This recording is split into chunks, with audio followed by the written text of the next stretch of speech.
Hello all, welcome back to my channel. ನಾನು ಶಿವಲೀಲಾ. ಹೇಗಿದ್ದೀರಾ? ಬನ್ನಿ ಇವತ್ತು ಒಂದು ಸೂಪರ್ ಆದಂತ ಮೊಟ್ಟೆ ಸಾಂಬಾರ್ನ ಮಾಡಿ ತೋರಿಸ್ತೀನಿ. ಮೊಟ್ಟೆ ಸಾಂಬಾರ್ನ ಎಲ್ಲರೂ ಮನೆಯಲ್ಲಿ ಮಾಡ್ತೀರಿ. ನಾನು ಮಾಡ್ತಿರೋ ಮೊಟ್ಟೆ ಸಾರ್ ಸ್ವಲ್ಪ ಡಿಫ್ರೆಂಟ್ ಆಗಿದೆ, ಹಾಗೆ ಟೇಸ್ಟು ಕೂಡ ತುಂಬಾನೇ ಅದ್ಭುತವಾಗಿರುತ್ತೆ. ಅದಕ್ಕಿಂತ ಮೊದಲು ಫ್ರೆಂಡ್ಸ್, ನೀವಿನ್ನು ನನ್ನ ಚಾನಲ್ಗೆ ಹೊಸಬರಾಗಿದ್ರೆ ನನ್ನ ಚಾನಲ್ಗೆ ಸಬ್ಸ್ಕ್ರೈಬ್ ಆಗಿ ಸಪೋರ್ಟ್ ಮಾಡಿ. ವಿಡಿಯೋ ಇಷ್ಟ ಆಯ್ತು ಅಂದ್ರೆ ಲೈಕ್ ಕೊಡೋದನ್ನ ಮಾತ್ರ ಮರಿಬೇಡಿ. ನೀವು ನನಗೆ ಖಂಡಿತವಾಗ್ಲೂ ಸಪೋರ್ಟ್ ಮಾಡ್ತೀರಾ ಅನ್ಕೊಂಡಿದ್ದೀನಿ.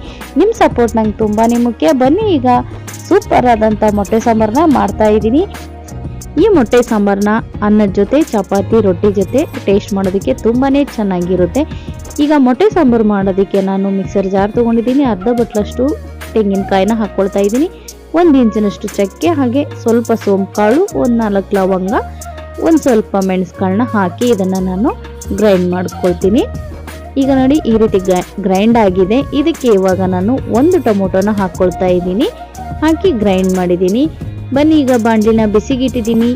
ಬಾಣಲಿ ಬಿಸಿಯಾಗಿದೆ. ಅದಕ್ಕೆ 2 ಟೇಬಲ್ ಸ್ಪೂನ್ ಅಷ್ಟು ಆಯಿಲ್ನ ಹಾಕಿ 1 ಪಲಾವ್ ಎಲೆನ ಹಾಕೊಳ್ತಾ ಇದ್ದೀನಿ. ಹಾಗೆ 1 ಈರುಳ್ಳಿನೂ ಕೂಡ ಕಟ್ ಮಾಡಿ ಇಟ್ಕೊಂಡಿದ್ದೆ ಹಾಕ್ತಾ ಇದ್ದೀನಿ. ಈರುಳ್ಳಿನ ಹಾಕಿ ಇದನ್ನ ಚೆನ್ನಾಗಿ ಫ್ರೈ ಮಾಡ್ಕೊಳ್ಳಿ. ಸಾಫ್ಟ್ ಆಗೋವರೆಗೂ ಫ್ರೈ ಆದ್ಮೇಲೆ ಇದಕ್ಕೆ ನಾನೀಗ ಶುಂಠಿ ಬೆಳ್ಳುಳ್ಳಿ ಪೇಸ್ಟ್ನು ಕೂಡ ಹಾಕೊಳ್ತಾ ಇದ್ದೀನಿ. ಈರುಳ್ಳಿ ಏನು ಜಾಸ್ತಿ ಸಾಫ್ಟ್ ಆಗೋ ಅವಶ್ಯಕತೆ ಇರೋದಿಲ್ಲ. ಈಗ ಶುಂಠಿ ಬೆಳ್ಳುಳ್ಳಿ ಪೇಸ್ಟ್ನು ಕೂಡ ಹಾಕಿ ಒಂದೆರಡು ನಿಮಿಷ ಫ್ರೈ ಮಾಡಿಕೊಂಡ್ರೆ ಸಾಕು. ಈಗ 1 ಟೇಬಲ್ ಸ್ಪೂನ್ ಖಾರದ ಪುಡಿ, ಹಾಗೆ ಅರ್ಧ ಸ್ಪೂನ್ ಅಷ್ಟು ಧನಿಯಾ ಪೌಡರ್, ಗರಂ ಮಸಾಲ, ಅರಿಶಿನ ಕೂಡ ಹಾಕೊಳ್ತಾ ಇದ್ದೀನಿ. ಹಾಕಿ ಇದನ್ನ ಲೋ ಫ್ಲೇಮಲ್ಲಿ ಇಟ್ಕೊಂಡು ನಾನು ಮಿಕ್ಸ್ ಮಾಡ್ಕೊಳ್ತೀನಿ. ಹೈ ಫ್ಲೇಮ್ ಇಟ್ಟಾಗ ಇದು ಸೀದು ಹೋಗೋ ಚಾನ್ಸಸ್ ಇರುತ್ತೆ. ಅದಕ್ಕೋಸ್ಕರ ನಿಧಾನ ಉರಿಯಲ್ಲೇ ಇಟ್ಕೊಂಡು ಇದನ್ನ ಮಿಕ್ಸ್ ಮಾಡಿ ಚೆನ್ನಾಗಿ ಮಿಕ್ಸ್ ಆದ್ಮೇಲೆ ಇದಕ್ಕೆ ಇವಾಗ ಸ್ವಲ್ಪ ಕೊತ್ತಂಬರಿ ಸೊಪ್ಪನ್ನ ಹಾಕೊಳ್ತಾ ಇದ್ದೀನಿ. ಹಾಗೆ ರುಬ್ಬಿರುವಂತ ಮಸಾಲೆನೂ ಕೂಡ ಹಾಕಿ ಎಣ್ಣೆಯಲ್ಲಿ ಇದನ್ನ ಫ್ರೈ ಮಾಡ್ಕೋಬೇಕಾಗುತ್ತೆ. ನೀರನ್ನ ಹಾಕ್ದೇನೆ ಮೊದಲಿಗೆ ಇದನ್ನ ಎಣ್ಣೆಯಲ್ಲಿ ಮಸಾಲೆನ ಫ್ರೈ ಮಾಡಿ ಸಾಂಬಾರ್ ಒಳ್ಳೆ ಟೇಸ್ಟ್ ಇರುತ್ತೆ. ಅದಕ್ಕೋಸ್ಕರ ಈಗ ನೋಡಿ, ಮಸಾಲೆ ಎಲ್ಲ ಎಣ್ಣೆನ ಬಿಟ್ಕೊಳ್ತಾ ಇದೆ. ಈಗ ಇದಕ್ಕೆ ನಾನು ಮಿಕ್ಸರ್ ಜಾರಲ್ಲಿ ಸ್ವಲ್ಪ ನೀರನ್ನು ಹಾಕಿ ಇದಕ್ಕೆ ಹಾಕೊಳ್ತೀನಿ. ಹಾಗೆ 2 ಗ್ಲಾಸ್ನಷ್ಟು ನೀರನ್ನು ನಾನು ಇದಕ್ಕೆ ಸೇರಿಸ್ತೀನಿ. ನಿಮಗೆ ಸಾಂಬಾರ್ ಥಿಕ್ನೆಸ್ಸು ಸ್ವಲ್ಪ ಗಟ್ಟಿ ಇರಲಿ ಅಂದರೆ ನೀರನ್ನ ಕಡಿಮೆ ಸೇರಿಸಿ, ಸ್ವಲ್ಪ ತೆಳುವಾಗಿರಲಿ ಅಂದರೆ ನೀರನ್ನ ಜಾಸ್ತಿ ಹಾಕ್ಕೊಳ್ಳಿ, ಚೆನ್ನಾಗಾಗುತ್ತೆ ಸಾಂಬಾರು. ಈಗ ರುಚಿಗೆ ತಕ್ಕಷ್ಟು ಉಪ್ಪನ್ನು ಹಾಕ್ತಾ ಇದ್ದೀನಿ. ಉಪ್ಪನ್ನು ಹಾಕಿ 1 ನಿಮಿಷ ಈ ರೀತಿ ಮಿಕ್ಸ್ ಮಾಡ್ಕೊಳ್ಳಿ. ಮಿಕ್ಸ್ ಮಾಡಿ ಲಿಡ್ ಕ್ಲೋಸ್ ಮಾಡಿ ಇದನ್ನ ಕುದಿಯೋದಕ್ಕೆ ಬಿಡಬೇಕು. ನೋಡಿ, ಸಾಂಬಾರು ಚೆನ್ನಾಗಿ ಕುದೀತಾ ಇದೆ.